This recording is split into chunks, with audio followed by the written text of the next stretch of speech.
Morning, everyone. I do like the fact that we've got music. It makes us sound so much more professional. We're happy ousting the Prime Minister Day.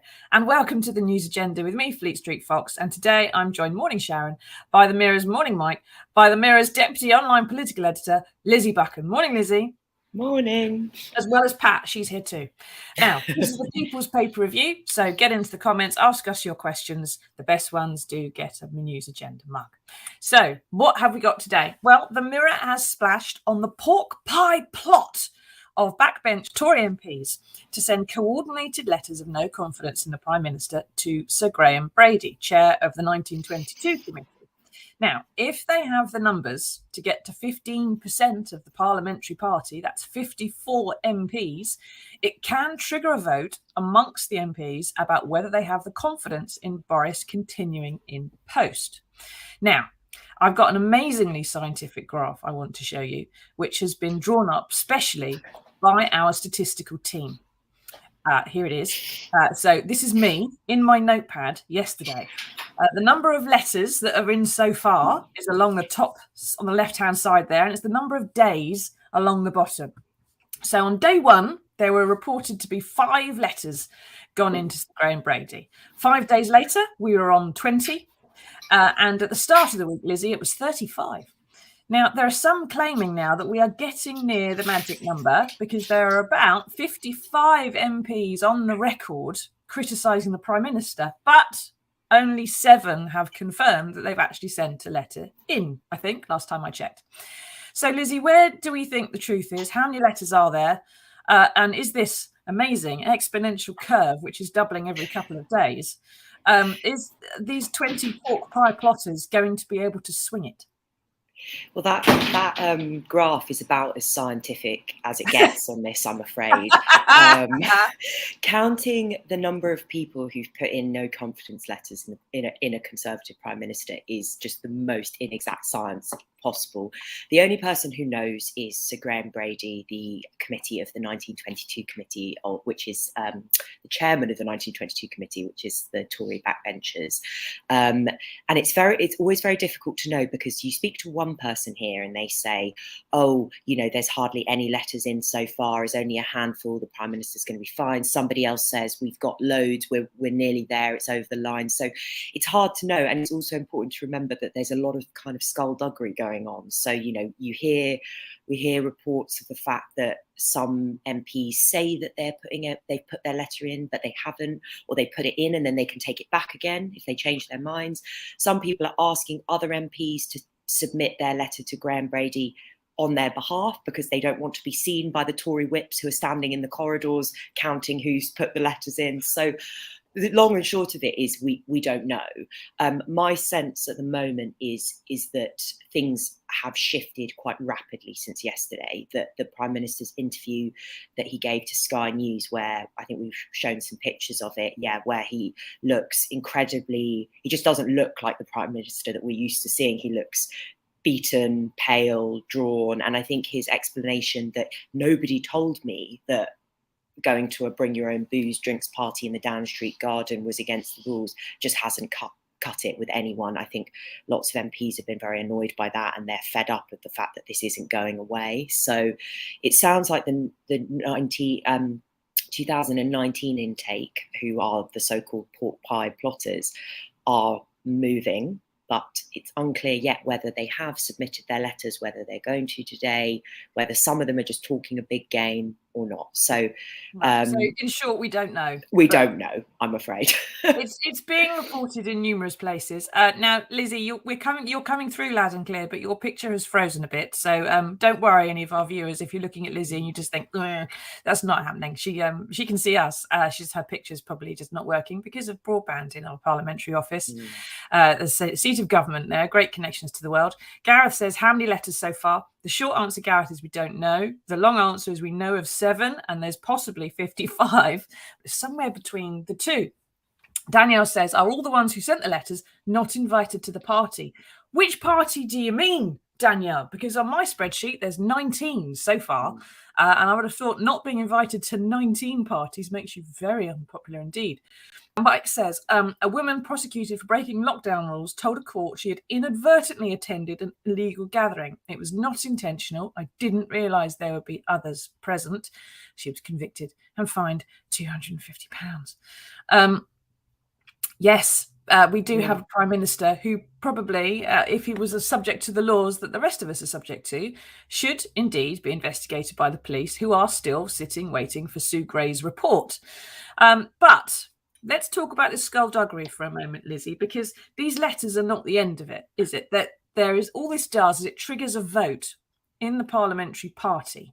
And when Theresa May was in this position, when she was being crucified by Brexit, she won the vote amongst the MPs and was saved temporarily by it because it requires a simple majority to kick a Prime Minister out, which in this current House of Commons would mean 181 MPs, I think it is, would have to vote against Boris Johnson, 50% plus 1. So how likely is that looking?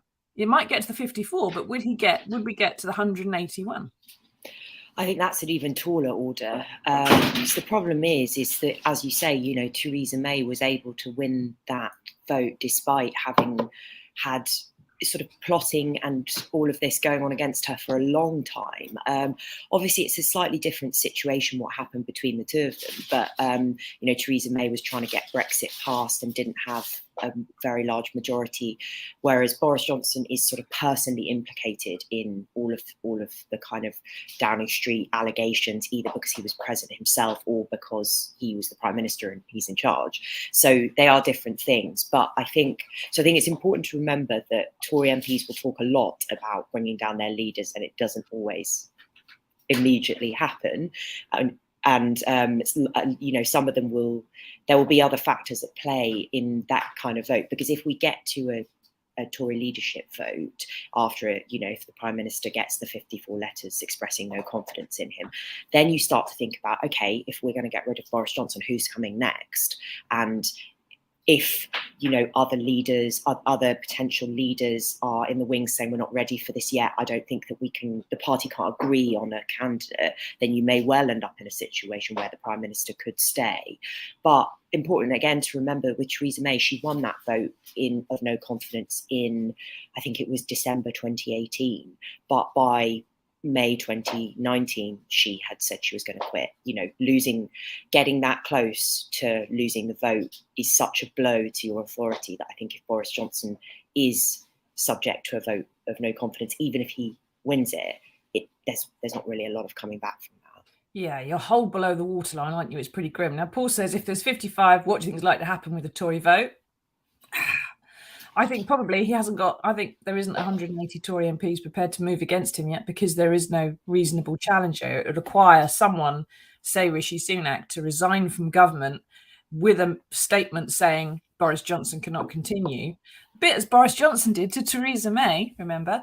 And then perhaps to sort of coalesce some of the support around him in order to then proceed and get to a vote, maybe. Jim says, the bloke's human. He got Brexit that you all voted on. He got landed with a pandemic. No government would have handled any differently. So what if he had a garden party in their own working bubble? Can you all honestly say you never once flouted a lockdown rule? If you go to Twitter, Jim, and search for the phrase, I broke the rules, you will see a lot of people talking about how they broke the rules to give someone a hug when they shouldn't have done. Nurses who removed a mask in order to break the news to somebody that their relative had died, actually in a more personal way. School teachers and things like that, and people who reached out to hug their mum and to do things that they weren't supposed to do. Breaking the rules to help someone else is probably quite reasonable. Breaking the rules because you weren't quite sure of them or because they were confusing, again, probably quite reasonable. Breaking the rules because you didn't know what they said when you had written the rules and forced all your MPs to vote for the rules and argued those rules through Parliament with all the rules laid out in front of you in your folder at the time, having discussed those rules at length with all your chief scientific officers and chief medical officers and all your advisors and the political advisors and seen all the briefing notes on it. And then to come around and say, I still didn't understand any of them and I still did the wrong thing. And there were 19 parties under my watch, not one by accident, 19, I think is a bit less forgivable. Steve, morning Steve, says, if Boris survives, can a general election be forced by the MPs or by public pressure?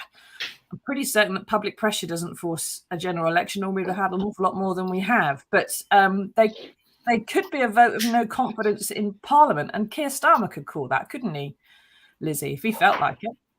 Yeah, no confidence in the government, that can be done, but again, that is very unlikely to pass because of the size of the Conservative majority. So, and a lot of MPs aren't going to be particularly keen for there to be a general election at this point. You know, particularly if you're a new Conservative MP who won in 2019. You know, what sometimes called the Red Wall, lots of them feeling quite nervous. You can see the way that some of them have moved, are, you know, supposedly about to move against the Prime Minister, that they're nervous about the fact that they're not people who've had these seats for many, many years, are well known to their constituents. They've also spent most of this Parliament in various lockdowns, so they haven't had a chance to really stamp their authority on their constituencies, and these aren't Tory safe seats. So yeah, they are nervous and not necessarily keen to give Boris Johnson the benefit of the doubt on this stuff.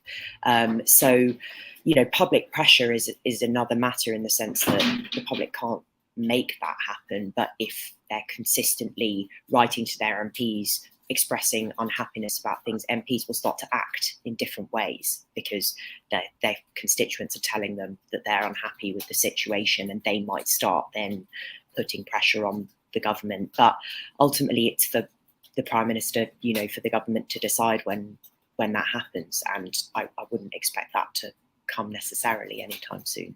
Yeah, Mark says they should wait until Sue Gray's report. Do we know when it was going to be the end of this week, but there's been some more allegations since then, and there's some thought now that's going to go into next week. Lizzy, yeah, so poor old Sue Gray was, you know, getting on very well with her report, and then we found out that, you know, they've been leaving dues on the eve of Prince Philip's funeral, and so she's got a bit more work to do now. So no, the short answer is no. We thought it might be the end of this week, the start of next week. There have been some suggestions it could still be the end of this week, but it's unclear. I mean, it's going to be as soon as, you know, everyone's desperate for it to come as soon as possible, because I think the Prime Minister can't carry on like this. You know, the government can't continue in this pattern where they're waiting for the report to come. The void of what is not being filled is, you know, the void that's been left by that is being filled by plotting, by endless new allegations of parties, by really damaging speculation about the Prime Minister's future. So yeah, they're going to want that to be done as soon as possible. Yeah. Although when the report does come out, it's not going to answer an awful lot of these questions. So we also have to see how things go there. Now, yeah. Des says there were 19 parties, but it was a work thing. Is the Conservative Party based in fabric? Yeah, possibly the Ministry of something or other. I don't know, Des, but that is definitely, possibly, I think, our best question of the day so far. So you get a mug, chum. So hang around or message me on Facebook, Susie Fleet Street Fox Boniface, and we will sort you out a mug. Because there's also this argument, isn't there, that if you're holding a beer, as Keir Starmer was, that constitutes a party. But if that's the case, my sofa is a nightclub. Now, there has been all this came about really because of this terrible interview that you mentioned, Lizzy, that Boris gave yesterday. 15 minutes pooled interview, which he knew he was going to be doing and which he will have been rehearsed for before he did it. But he didn't look so much hangdog as like a dog that was about to be hanged. He hunched his shoulders, he stared at the ground. He may well have been kicking a pebble too, for all we know, like a schoolboy caught doing something he shouldn't have done with a school nurse. So the interview looked pretty bad. It was pretty bad. And there's been lots of briefing going on about the whips flipping, red wallers turning. And I can't help thinking, seeing as that interview must have been something that was practiced, that there's some underhandedness here, because the rules say that if they vote and Boris wins, then they can't move against him for another year. So he would have bought himself a lot of time, perhaps, although obviously it didn't work out for Theresa May, as you said. But by that point, we might have exited the pandemic and things could be looking very different. Could it be, Lizzy, that there are people on his side briefing that it's looking very bad to try to create this vote that he could then win, that then protects him in the long run? Or am I being too cynical? I mean, anything is possible. There are all sorts of tactics that people use, you know, that sometimes stories will be briefed to journalists that are from, you know, negative stories from the people they're about to try and shift the dial in some way. I mean, I would be surprised if that was what was happening, just because the broader picture is that, you know, that you can tell it's bad, you can feel it. And the people that we're talking to are all saying it's bad, and they're not all necessarily, they're from across the party. It's not just kind of 2019ers, it's, you know, people from constituencies all across the parties, different kinds of factions from the party. So, and I don't know if they could necessarily be so confident, the whips, that he's going to win. Like, you couldn't, you don't want to bet the house on that, do you? No, it's very much a high-risk strategy, if that is a strategy. But if that's the case, then whoever's coaching him in his media interviews needs to be quiet. Well, you can see from the way that was done that clearly was, that's the line, that nobody told me that, you know, is clearly the line. And it's quite interesting when you look at the way he's talked about certain things, that they're clearly trying to mount some sort of defence about why he was in the garden when he was. Obviously, he lives at Downing Street, and so he is allowed to be there. And you can see by the way, you know, when he apologised in Parliament last week, a number of sort of quite prominent lawyers were saying it sounded like the things he'd said had been quite heavily legaled by, you know, to make sure that he wasn't admitting to anything that he shouldn't have been. And the other day, I think Nick Robinson on the Today programme really picked one of the ministers up about the fact that they keep saying that he believed implicitly that it was a work event, and why do they keep saying that particular word, and why, you know. So there's a lot of things in this that he's clearly trying to make the point that he was not told in advance that there was a party there. But the problem is that goes down terribly with the public. Yeah. Now, Dawn says, Boris is the best man for the job. Why can't they leave the man alone? I only voted Tory because of him. There's a lot of Tories who disagree with you, Dawn. And Boris Johnson, unfortunately, has not got a lot of friends in the parliamentary party, never has had. And so it was very easy, really, for some of them to move against him. And the party may feel differently than the country does. But a lot of polls are showing that the public generally do want him removed. So while he may have been the reason that charmed you into voting for the Tories, what happens next in the fallout may be a reason to charm you into not voting for them again, perhaps. Who knows? Karen says, it's like we're living in an episode of Jeremy Kyle. No, Karen, because there's lie detectors on Jeremy Kyle, or there used to be. We don't have those anymore. We just have the journalists who try our best. Now, so we'll have to see later on. There's PMQs later on at 12 o'clock, which I believe we're carrying on the Mirror's Facebook page. So tune into that, and we'll see how the former Director of Public Prosecutions who's had a beer once, manages with the Prime Minister, who is going to wait for Sue Gray's report, but doesn't know anything about the laws that he gets Parliament to pass. and we'll see what happens then. Now, we do have some other stories. So it seems that while nobody told the PM he was launching something called Operation Red Meat to please the Tory grassroots, that it might involve something as deeply unpopular as cancelling CBeebies. But on page 17, the Mirror has revealed what happened when the Cameron government, the last time this happened, when the Cameron government slashed £1 billion from the BBC licence fee. Now, it says up there, the budgets for BBC Two and BBC Four almost halved. CBBC and CBeebies lost about a third of their budgets each, and the flagship BBC One took a whack as well. So, Lizzy, Nadine Dorries, the Culture Secretary, has freezed the licence fee by an even bigger amount this time, 1.5 billion. And that cash has to be found from somewhere. We already have a BBC that is awash with cheap programming and repeats. Are they going to start closing channels to pay for this? And will it be the nation's best and cheapest babysitter? Asking for a friend. Yeah, I mean, Tim Davie, the Director General of the BBC, was clear that they're going to have to find savings somewhere, aren't they? The licence fee has been frozen for the next 2 years, and Nadine Dorries has made it pretty clear that she wants to end that system after 2027, I believe.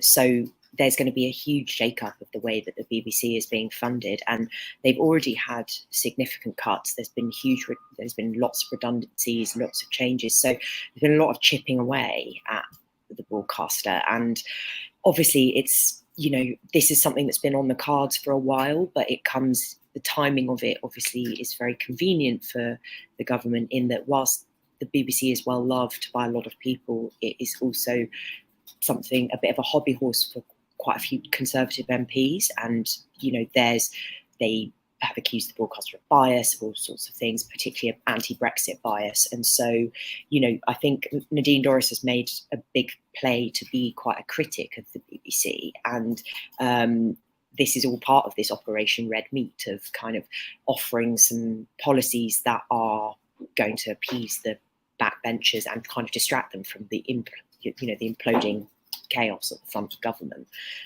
Whether that's going to work is another matter, and whether it is something that the public actually want as well, because you can appease your backbenchers, but if you're cutting everyone's favourite programmes, doesn't necessarily mean you're going to please the public. No, exactly. And it's arguably why Nadine Dorries got the Culture Secretary job, because she positioned herself as being the perfect person to slash the BBC.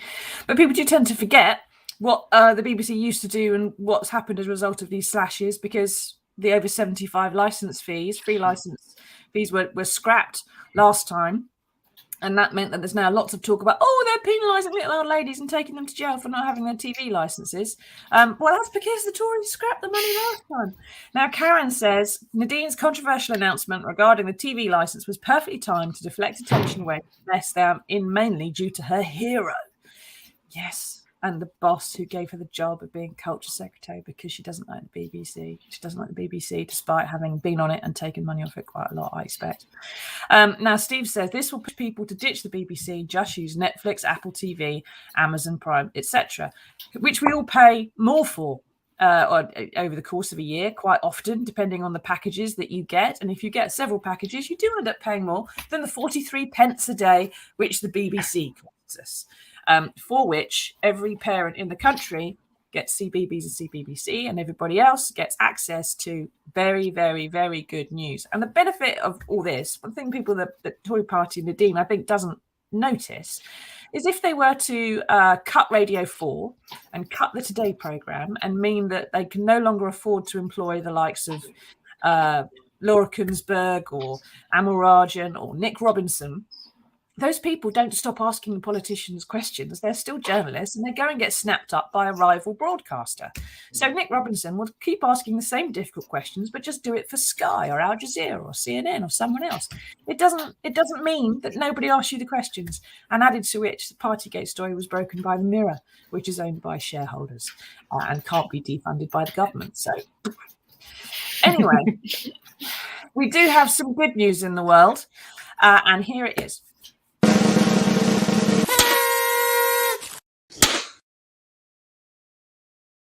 Now, we would all like to win the lottery, and when Adam and Amy Pryor from Maidstone in Kent won £1 million, made all their dreams come true, but they didn't spend it on gold toilets or diamond-encrusted yachts. Amy gave up her job in a nursery to care full-time for their daughter Charlotte, who has a chromosome abnormality and was born 7 weeks early. There she is in her disabled pushchair. Now Charlotte has won the lottery again because she's taken delivery of a trained rescue dog called, not rescue dog, a trained assistance dog called Merlin, who her mum says has improved her life no end. It's helping Charlotte reach out and interact with the world in a way she couldn't do otherwise. So, Lizzy, is this proof that dogs really are a girl's best friend? Do they absolutely, yeah. No, this is such a nice story, and it's lovely as well that, you know, when you read about this family, they were clearly really struggling to manage caring for their daughter and all of this, and it's so nice that they've won this huge sum of money, and it's actually just changed everything for them, because you see all these things, you know, people winning huge sums of money, and actually sometimes they end up less happy because they've spent it all, as you said, on gold toilets or whatever. So it's just really nice that this has, you know, been a happy ending for them, and yeah, what a lovely picture. Yeah, sometimes the lottery is won by the right people, which I think is fairly marvellous. Now, we do have these dogs normally cost, it should say, about £10,000 each to train, and they're done by charities. So there's a great charity I know of called Support Dogs, which trains animals to help with epilepsy and autism, among other things. So go and hunt for them, bung them a £5, because they do a great job. Now, let's have some questions to wrap up. Mike says, the election maps UK has just reported Labour has a 22% lead. And the Liberal Democrats, who are on 9%.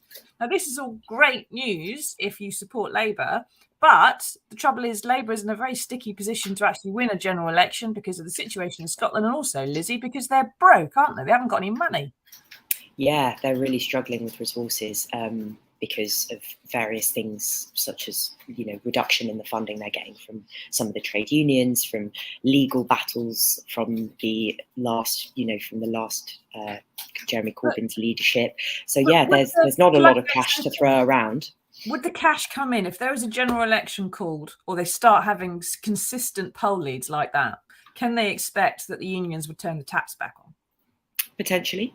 And also there might be some other big donors who might return to the party who've given money in the past but decided that they didn't want to give money when Jeremy Corbyn was leader. Some people might, you know, perhaps feel that they support Keir Starmer and so they will give money. So, you know, the Tories have always had more large donors than Labour because of the nature of what they do, but there have been people in the past who've given money to Labour, and there might be people who are very keen to see the end of the Conservatives and think this is their best option. So, you know, there are those things that could come into play as we get sort of nearer the election, because obviously it depends when the election is and you know, what the run up is, but they'll need plenty of time to prepare.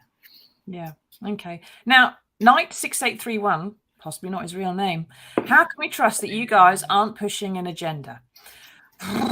Well, number one, Mr. Knight, I'm not paid or a member of any political party. And I'm being paid by the Mirror to do this, and the Mirror is owned by shareholders. If you are a real human being, Mr. Knight, you can go and purchase shares in the Mirror, and you can therefore go and vote at shareholder meetings and so on. And if you want the Mirror to do something in particular, you can have your say. I don't think we listen very much to shareholders. I think we tend to do what journalistically we need to do as journalists. It's the people who own the company have to listen to their shareholders. But we are not owned by big business. We're not owned by anybody in particular, no big billionaire who's got a political view and goes for drinks at Downing Street, unlike some other newspapers. And as we've just explained, we are fairly assessing Labour's chances of actually winning elections as well. We're not here to push one side or the other. Although I think, generally speaking, most of the public are pretty anti-Boris Johnson just at the moment. So we're doing quite a good job of reflecting how most people feel. And if you don't think you can trust us, then Mr. Knight 8361, we're not sure that that's your real name. But Susie Boniface is my name. Lizzy Buchan is her name. This has been the News Agenda, and we'll see you again next Monday for another count of how many letters we've got and where we are with what Prime Minister and how many parties we're on as well. See you all again next week, everybody. Bye-bye. Oh, by the way, Des, get in touch.